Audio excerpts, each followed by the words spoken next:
নমস্কাৰ সকলোকে স্বাগতম জনাইছো এছএমইজ ই স্কুল নামৰ এই চেনেলটিলৈ আমি দ্বাদশ শ্ৰেণীৰ ৰাজনীতি বিজ্ঞানৰ সাম্প্ৰতিক কালৰ বিশ্ব ৰাজনীতি কিতাপখন আৰম্ভ কৰিছিলো আৰু ইয়াৰ প্ৰথম চেপ্টাৰটো আমি অলৰেডি ফিনিশ কৰিলো যদিহে তোমালোকে তাৰ ভিডিওটো চোৱা নাই তেনেহলে মই ভিডিও দুটাৰ লিংক ডেসক্ৰিপচনত দি দিম তোমালোকে তাত গৈ পিছত চাই ল'ব পাৰিবা আজি আমি আৰম্ভ কৰিম দ্বিমেৰুত বিভক্ত আন্তৰ্জাতিক ব্যৱস্থাৰ পৰিসমাপ্তি নামৰ চেপ্টাৰটো প্ৰথমে তোমালোকে নামটো বুজি লোৱা দ্বিমেৰুত বিভক্ত মানে কি বুজাব খুজিছে আমি আগৰ চেপ্টাৰটো পাইছিলো বা তোমালোকে জানাই অলৰেডি যে বিশ্বত দুই মহাশক্তিয়ে তা কৰি উঠিছিল প্ৰথমটো আছিল মাৰ্কিন যুক্তৰাষ্ট্ৰ আৰু দ্বিতীয়টো আছিল সোভিয়েট সংঘ এই দুয়োটা শিবিৰ আছিল তেওঁলোকে শিবিৰ গঠন কৰিছিল নিজৰ মতাদৰ্শক মানে আদৰ্শ আগত ৰাখি দুটা শিবিৰত তেওঁলোক বিভক্ত হৈ পৰিছিল প্ৰথমটো শিবিৰ আছিল পুঁজিবাদী শিবিৰ যাক নেতৃত্ব দিছিল মাৰ্কিন যুক্তৰাষ্ট্ৰই আৰু দ্বিতীয়টো আছিল সোভিয়েট সংঘ আৰু তাক কোনে নেতৃত্ব দিছিল ক্ষমা কৰিবা দ্বিতীয়টো আছিল সমাজবাদী শিবিৰ যাক নেতৃত্ব দিছিল সোভিয়েট সংঘই ঠিক আছে এই দুটা আমি গম পালো মহাশক্তিৰ কথা আৰু এই মহাশক্তিয়ে কি কৰিছিল আমাৰ পৃথিৱীখনক দুটা মেৰুত বিভক্ত কৰিছিল মানে আমাৰ পৃথিৱীৰ বিশ্বৰ বিভিন্ন দেশসমূহ দুটা ভাগত ভাগ হৈ গৈছিল আধা দেশে কি কৰিছিল মাৰ্কিন যুক্তৰাষ্ট্ৰত যোগদান কৰিছিল আৰু আধা দেশে কি কৰিছিল সোভিয়েট সংঘত যোগদান কৰিছিল সেয়েহে ইয়াত কোৱা হৈছে দুই মেৰুত বা দ্বিমেৰুত বিভক্ত আন্তৰ্জাতিক ব্যৱস্থাৰ পৰিসমাপ্তি আৰু কেনেকৈ এই যে দুই ভাগত ভাগ হৈ গৈছিল এনেকুৱা এটা ব্যৱস্থাৰ সৃষ্টি হৈছিল দুই মেৰুত বিভক্ত হৈ পৰিছিল আমাৰ আন্তৰ্জাতিক ব্যৱস্থাখিনি এইখিনিৰ পৰিসমাপ্তি কেনেকৈ ঘটিল বা ইয়াৰ সমাপ্তি কেনেকৈ ঘটিল এই চেপ্টাৰটোত এই পাঠটোত আমি পঢ়িবলৈ পাম ইয়াৰ আগৰ চেপ্টাৰত আমি গম পালো কেনেকৈ শীতল যুদ্ধ চলিছিল আৰু শীতল যুদ্ধৰ প্ৰমাণবিলাক কেনেকৈ পোৱা গৈছিল বিভিন্ন ধৰণৰ সংঘাতৰ দ্বাৰা যেনে তাৰ বাৰ্লিন সংঘাত আছিল বাৰ্লিনৰ ৰাস্তা ঘাটবিলাক অৱৰোধ কৰা হৈছিল যেতিয়া নতুনকৈ বাৰ্লিন মুদ্ৰা প্ৰচলন কৰিছিল মাৰ্কিন যুক্তৰাষ্ট্ৰই বাৰ্লিন নিজৰ অন্তৰ্গত বাৰ্লিনৰ অংশখিনি যেতিয়া নতুন মুদ্ৰা ব্যৱস্থা কৰিছিল তেতিয়া সোভিয়েট সংঘই ৰাস্তা ঘাটবিলাক বন্ধ কৰি দিছিল বাৰ্লিন অৱৰোধ কৰি দিছিল এনেকুৱা ধৰণৰ বিভিন্ন ইয়াত উদাহৰণ আছে বাৰ্লিন দেৱাল নিৰ্মাণ কৰা হৈছিল আৰু এইবিলাক শীতল যুদ্ধৰ কি প্ৰমাণ স্বৰূপ এইবিলাক কথা আমি গম পালো তেওঁলোকৰ মাজত কেনেকৈ শীতল যুদ্ধ চলি থাকিছিল আৰু এইবিলাকে পিছলৈ মানে কিছুমান বেলেগ বেলেগ সংঘাততো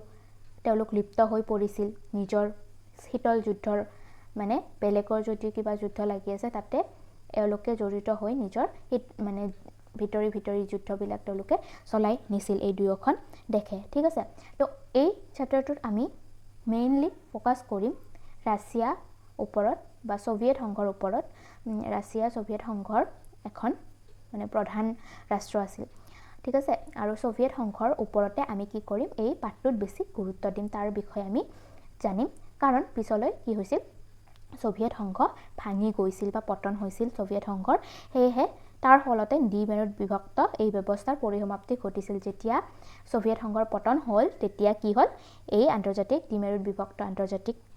ব্যৱস্থাৰ পৰিসমাপ্তি ঘটিল এইখন হৈছে সোভিয়েট সংঘৰ তোমালোকে দেখা পাইছা এখন মেপ ঠিক আছে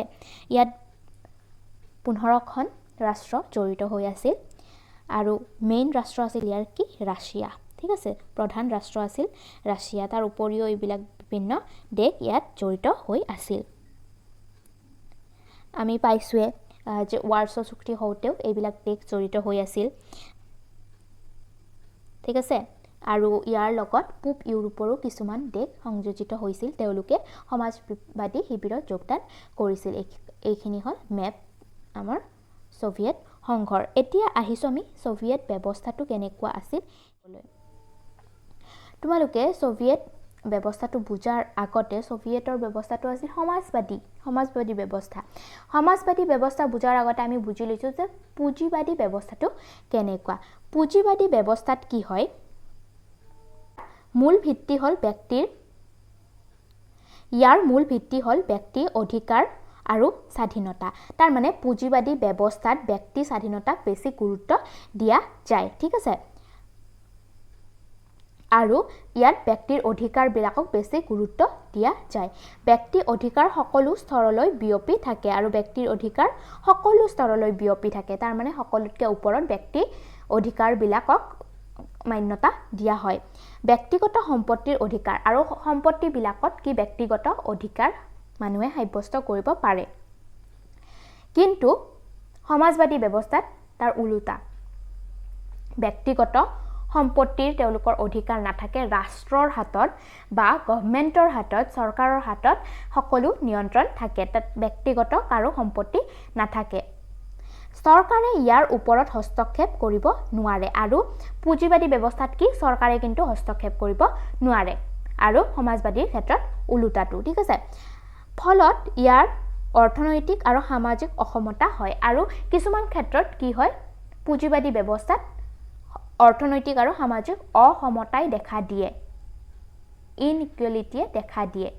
সমান নহয় বস্তুবিলাক মানে কিছুমান মানুহৰ বেছি সম্পত্তি থাকে তেওঁলোক বেছি ধনী হৈ যায় কাৰোবাৰ একো নাথাকে তেতিয়া কি হয় বহুত পাৰ্থক্য হৈ যায় অসমতাৰ সৃষ্টি হয় ঠিক আছে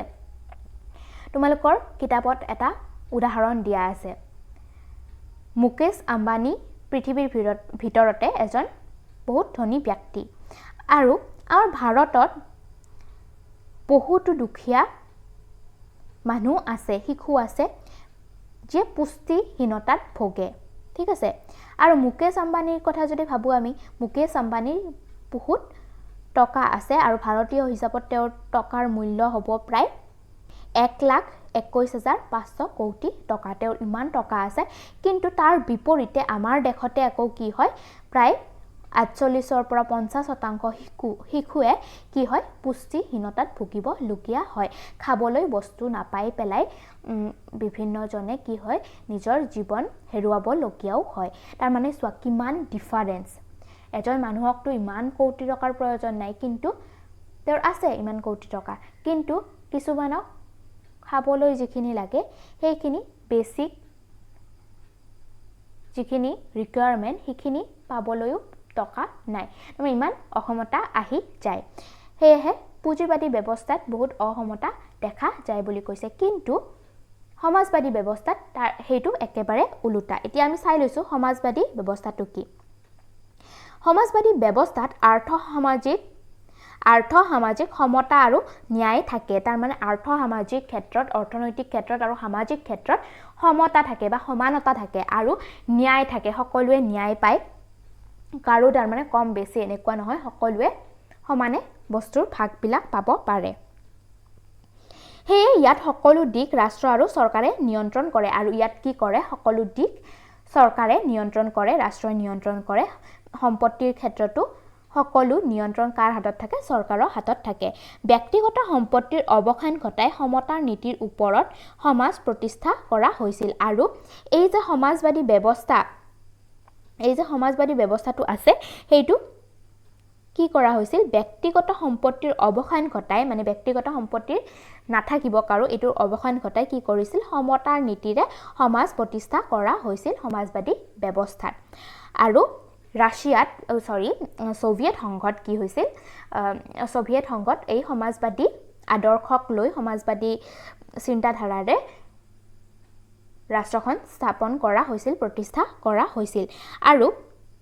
সোভিয়েট সংঘ প্ৰতিষ্ঠা হৈছিল ভ্লাদিমিৰ লেনিনৰ নেতৃত্বত এও হৈছে লেনিনৰ নেতৃত্বত সূচনা হোৱা বিখ্যাত অক্টোবৰ বিপ্লৱৰ জৰিয়তে 1917 চনত ৰাছিয়াত সমাজবাদী ব্যৱস্থাৰ প্ৰৱৰ্তন হৈছিল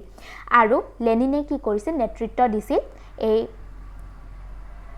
1917 চনত হৈছিল অক্টোবৰ বিপ্লৱ আৰু সেই অক্টোবৰ বিপ্লৱৰ পিছতে সমাজবাদী ব্যৱস্থাৰে ৰাছিয়াত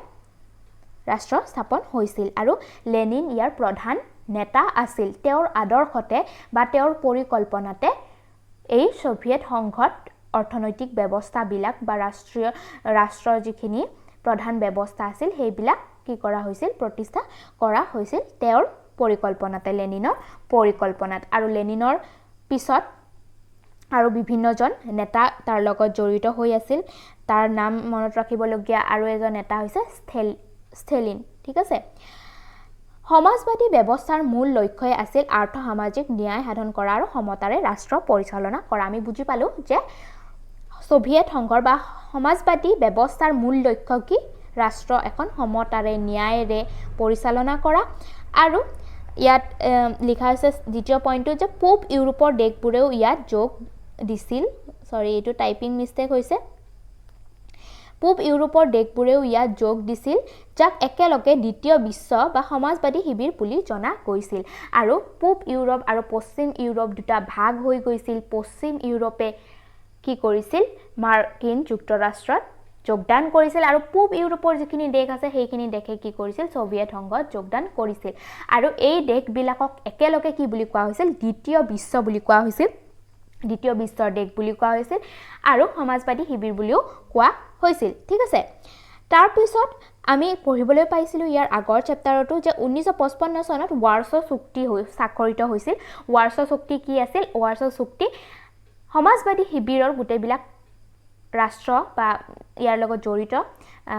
দেশবোৰৰ মাজত হোৱা এখন চুক্তি ঠিক আছে আৰু ইয়াৰ কেতিয়া হৈছিল প্ৰতিষ্ঠা 1955 চনত ঠিক আছে ৱাৰ্ছ চহৰত হোৱা বাবে ইয়াক ৱাৰ্ছ চুক্তি বুলি কোৱা হয় আৰু ফ'ৰ্থ পইণ্টটো হৈছে মাৰ্কিন যুক্তৰাষ্ট্ৰৰ বাহিৰে আন সকলো দেশতকৈ অৰ্থনৈতিক সামৰিক সকলো ক্ষেত্ৰতে আগবঢ়া আছিল আৰু এই সোভিয়েট সংঘ কি আছিল মাৰ্কিন যুক্তৰাষ্ট্ৰতকৈ অকণমান কম আছিল কিন্তু বাকী সকলো দেশতকৈ বিশ্বৰ সকলো দেশতকৈ অৰ্থনৈতিক ক্ষেত্ৰত হওক সামৰিক ক্ষেত্ৰত হওক সকলো ক্ষেত্ৰতে আগবঢ়া আছিল ঠিক আছে তাৰপিছত লেনিনৰ পৰিকল্পনাত অৰ্থনীতি গঢ়ি তোলা হৈছিল আৰু ষ্টেলিনে তাক অধিক মজবুত কৰি তুলিছিল মই ক'লোৱে আন এজন নেতা আছিল ষ্টেলিন আৰু ষ্টেলিনে কি কৰিছিল তেওঁৰ আদৰ্শত চলিছিল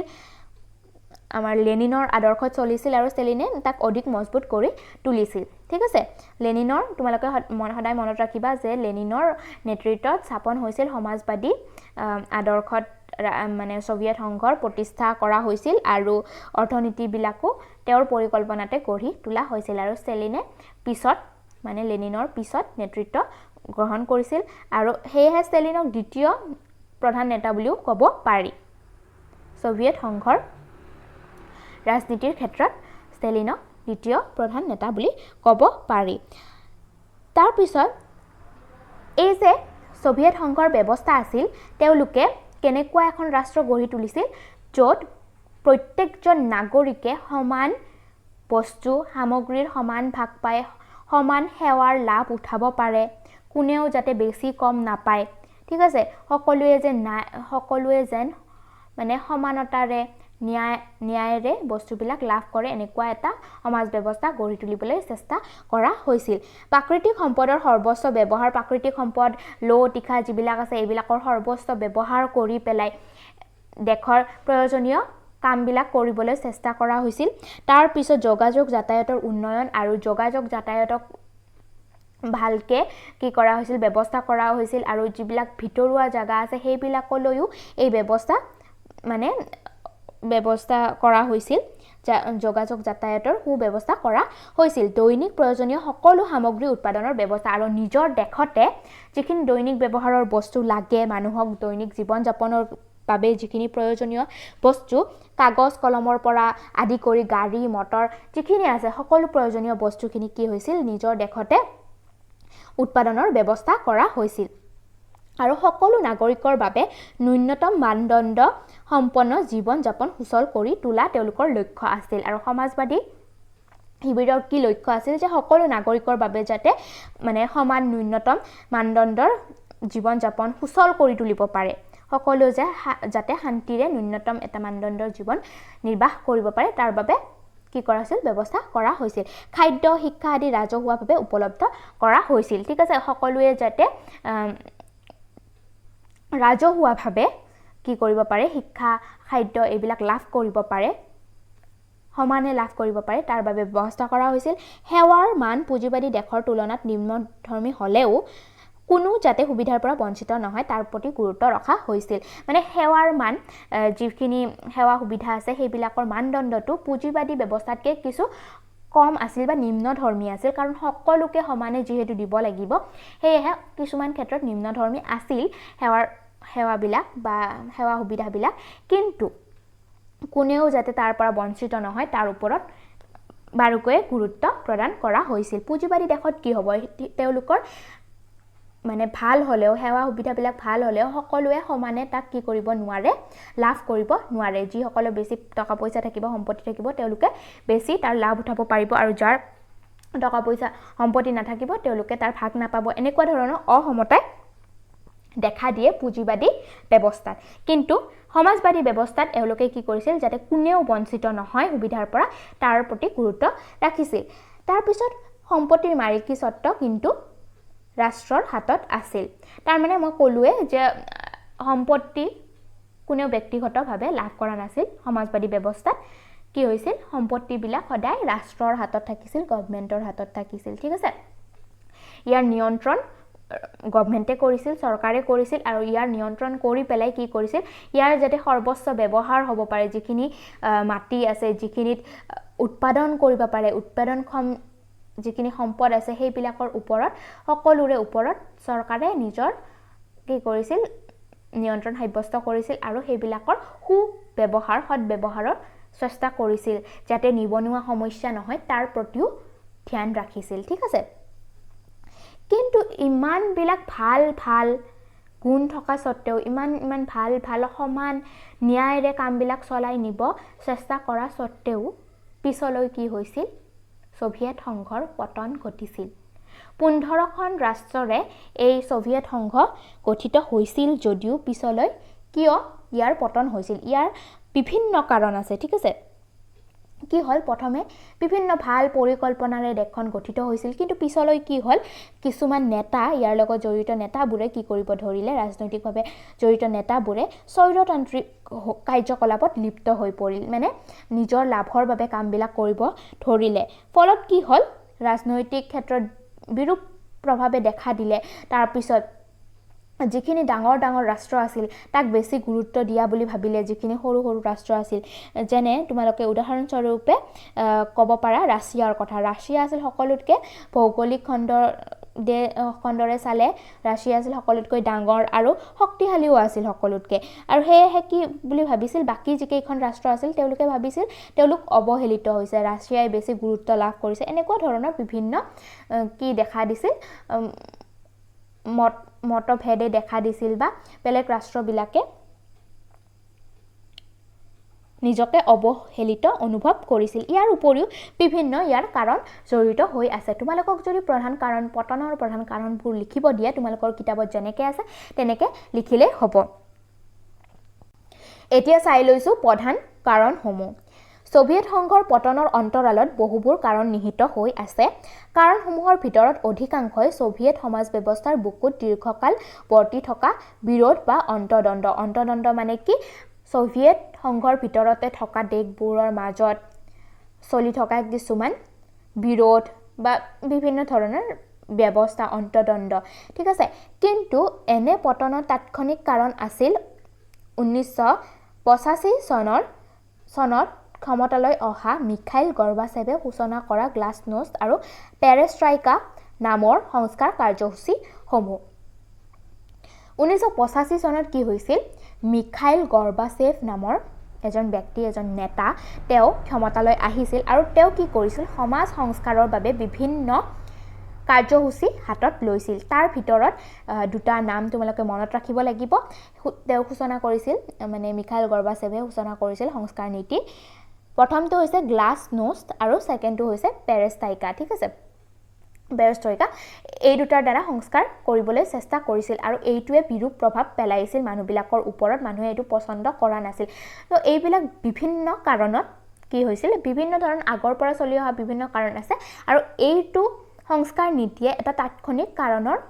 কাম কৰিছিল ঠিক আছে আৰু বেলেগ কাৰণবিলাকো আমি চাই লৈছো 1960 চনৰ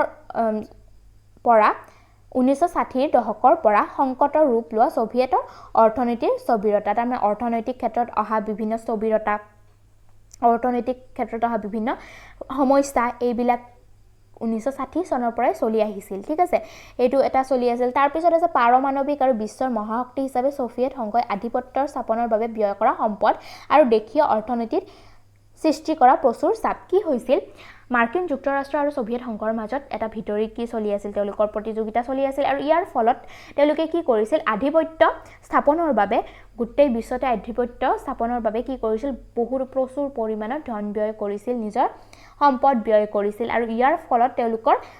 কি হৈছিল দেশীয় অৰ্থনীতিত বহুত চাপ পৰিছিল বা প্ৰভাৱ পৰিছিল তাৰ পিছত তৃতীয় পইণ্টটো হৈছে প্ৰশাসনিক ক্ষেত্ৰত গঢ়ি উঠা দুৰ্নীতি আৰু সোভিয়েট কমিউনিষ্ট পাৰ্টিৰ মাজত ক্ৰমাগতভাৱে বৃদ্ধি পোৱা স্বৈৰতন্ত্ৰীয় প্ৰৱণতা আৰু কি হৈছিল তেওঁলোকৰ পৰিকল্পনা যদিও ভাল আছিল কিন্তু পিছলৈ কি হৈছিল তেওঁলোকৰ ৰাজনীতিত জড়িত থকা ব্যক্তিসকলৰ বা কমিউনিষ্ট পাৰ্টিৰ মাজত তেওঁলোকৰ কি হৈছিল স্বৈৰতন্ত্ৰীয় প্ৰৱণতাবিলাক বাঢ়ি আহিছিল ঠিক আছে এইবিলাক কাৰণতো সোভিয়েট সংঘৰ পিছলৈ পতন ঘটিছিল সোভিয়েট সংঘৰ বিভিন্ন গণৰাজ্যত গঢ়ি উঠা জাতীয়তাবাদী চেতনা আৰু স্বাধীনতাৰ হকে গঢ়ি উঠা আকাংক্ষা আৰু ইয়াৰ লগত জড়িত বিভিন্ন ৰাষ্ট্ৰই আকৌ কি হৈছিল বিভিন্ন ধৰণৰ জাতীয়তাবাদী চেতনাৰে মানে হেই হয় জাতীয়তাবাদী চেতনা লৈ মানে কিছুমান দেশে কি কৰিছিল ইয়াৰ ভিতৰৰ দেশ কিছু মানে স্বাধীনতাৰ বাবে মানে তেওঁলোকৰ আকাংক্ষা গঢ়ি উঠিছিল তেওঁলোকে সমাজবাদী শিবিৰত কি কৰিছিল যোগদান কৰিছিল আৰু সমাজবাদী ধাৰণাৰে চলিবলগীয়া হৈছিল কিন্তু পিছলৈ তেওঁলোকে অনুভৱ কৰিছিল যে তেওঁলোকে এইটো বিচৰা নাই তেওঁলোকক স্বাধীনতা লাগে তেওঁলোকে সমাজবাদী শিবিৰ বা সোভিয়েট সংঘৰ অন্তৰ্গত হৈ থাকিব বিচৰা নাই এইবিলাক বিভিন্ন ধৰণৰ মনোভাৱে দেখা দিছিল বিভিন্ন ৰাষ্ট্ৰসমূহৰ মাজত আৰু ইয়াৰ ফলত বিভিন্ন ধৰণৰ জাতীয়তাবাদী আন্দোলন গঢ়ি উঠিছিল বা জাতীয়তাবাদী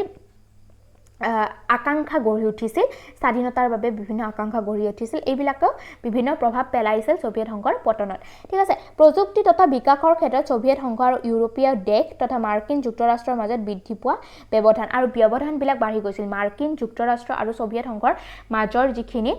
ব্যৱধান আছে প্ৰযুক্তি আৰু বিকাশৰ ক্ষেত্ৰত উন্নয়নৰ ক্ষেত্ৰত সেইটো বাঢ়ি আহিছিল কিয় বাঢ়ি আহিছিল কাৰণ মাৰ্কিন যুক্তৰাষ্ট্ৰ আছিল পুঁজিবাদী চিন্তাধাৰা তেওঁলোকে ব্যক্তিগত সম্পত্তিৰ ওপৰত বেছি গুৰুত্ব দিছিল তেওঁলোকে ব্যক্তিৰ উন্নয়নৰ ক্ষেত্ৰত বেছি গুৰুত্ব দিছিল কিন্তু সমাজবাদী ব্যৱস্থাত কি হৈছিল মানুহবিলাকৰ ন্যায়ৰ কথা চিন্তা কৰি সমতাৰ বিষয়ে চিন্তা কৰি কি হৈছিল পুঁজিবাদী চিন্তাধাৰাক তেওঁলোকে আকোৱালি ল'ব পৰা নাছিল ফলত কি হৈছিল দেশৰ উন্নয়ন হ'ব পৰা নাছিল কাৰণ তেওঁলোকে নিম্ন ধৰ্মী জীৱন মানে মানদণ্ডৰে জীৱন ধাৰণৰ চেষ্টা কৰিছিল যদি সকলোৱে সমতাৰে জীয়াই থাকিব পাৰে তাৰ ওপৰতহে তেওঁলোকে গুৰুত্ব দিছিল দেশৰ উন্নয়ন বা ব্যৱসায়ৰ ক্ষেত্ৰত প্ৰযুক্তিৰ ক্ষেত্ৰত তেওঁলোকে বেছি গুৰুত্ব দিব পৰা নাছিল তাৰ পিছত ব্যক্তি স্বাধীনতাৰ ওপৰত সোভিয়েট সংঘই চলোৱা অৱদমন আৰু বিভিন্ন ক্ষেত্ৰত যিহেতু সকলোবিলাক মানে ব্যক্তিগত খণ্ডৰ একো মানে তাত ভূমিকা নাছিল ব্যক্তিগত খণ্ডই কোনো ক্ষেত্ৰতে প্ৰাধান্য পোৱা নাছিল সকলো নিয়ন্ত্ৰণ আছিল চৰকাৰৰ হাতত সেয়েহে পিছলৈ ব্যক্তি স্বাধীনতাৰ ওপৰত সোভিয়েট সংঘই কিছুমান অৱদমনো কৰিছিল মানে মানুহবিলাকক স্বাধীনতা দিয়া নাছিল দমন কৰি ৰাখিব খুজিছিল সকলোবিলাক চৰকাৰৰ নিয়ন্ত্ৰণত ৰাখিব বিচাৰিছিল যাৰ ফলত ব্যক্তি স্বাধীনতা মানে হাৰ্ম হৈছিল মানুহখিনিয়ে ভাল পোৱা নাছিল এইটো আৰু এইবিলাক কাৰণেও কি সোভিয়েট সংঘৰ পতন হোৱাত সহায় কৰিছিল গৰ্বাচেভৰ উদ্যোগত আৰম্ভ হোৱা সংস্কাৰ কাৰ্যসূচীসমূহৰ প্ৰতিক্ৰিয়া আৰু পৰিণতিৰ মুখামুখি হোৱাৰ বাবে প্ৰয়োজনীয় প্ৰস্তুতি আৰু পৰিকল্পনাৰ অভাৱ মানে গৰ্বাচেভে যিখিনি সংস্কাৰ নীতি কৰিছিল সেইখিনি তাৰমানে ভালে আছিল কিন্তু ইয়াৰ প্ৰয়োজনীয় প্ৰস্তুতি আৰু পৰিকল্পনা ঠিক হোৱা নাছিল মানে পৰিকল্পনাটো বাবে পৰ্যাপ্ত পৰিমাণৰ প্ৰস্তুতি চলা নাছিল সেয়েহে ইয়াৰ প্ৰতিক্ৰিয়া বা পৰিণতিবিলাক সন্মুখীন হ'বলৈ তেওঁলোক সাজু নাছিল ঠিক আছে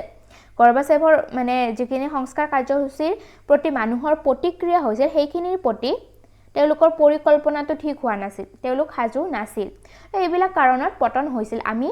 তেওঁৰ মিখাইল গৰ্বাচেভৰ এই সংস্কাৰ নীতিৰ বিষয়ে পেৰিষ্ট্ৰইকা আৰু গ্লাছনষ্টৰ বিষয়ে ভালকে বুজি ল'ম নেক্সট ইয়াৰ ভিডিঅ'টোত আজি আমি এনে গম পালোঁ যে কি কাৰণত আমাৰ সোভিয়েট সংঘৰ পতন হৈছিল বিভিন্ন ধৰণৰ অন্তৰ্দ্বন্দ্ব চলি আছিল তাৰ উপৰি ব্যক্তি স্বাধীনতাৰ ওপৰত প্ৰশ্ন উঠিছিল তাৰ পিছত আছিল আৰু অৰ্থনীতিত বিভিন্ন ধৰণৰ চাপ পৰিছিল কিয় পৰিছিল মাৰ্কিন যুক্তৰাষ্ট্ৰৰ লগত শীতল যুদ্ধত সময়ত চলি থকা প্ৰতিযোগিতাৰ ফলত তাৰ পিছত আৰু যিখিনি সোভিয়েট সংঘৰ কমিউনিষ্ট পাৰ্টি আছে তেওঁলোকৰ মাজতো স্বৈৰতন্ত্ৰিক মানে মনোভাৱে গঢ় লৈছিল এইবিলাক বিভিন্ন কাৰণত কি হৈছিল সোভিয়েট সংঘ পিছলৈ পতন হৈছিল ঠিক আছে ইয়াৰ পিছৰ ভিডিঅটোত আমি আলোচনা কৰিম এইবোৰৰ বিষয়ে আৰু ভালকে আজিলৈ এইখিনিতে সামৰিছো আৰু তোমালোকে যদিহে সাবস্ক্ৰাইব কৰা নাই চেনেলটো সাবস্ক্ৰাইব কৰি দিবা তেতিয়াহে আগলৈ ভিডিঅ'বিলাক পাই থাকিবা আৰু যদিহে ভাল লাগিল তোমালোকৰ ফ্ৰেণ্ডছবোৰৰ লগত শ্বেয়াৰ কৰিবলৈ নাপাহৰিবা ধন্যবাদ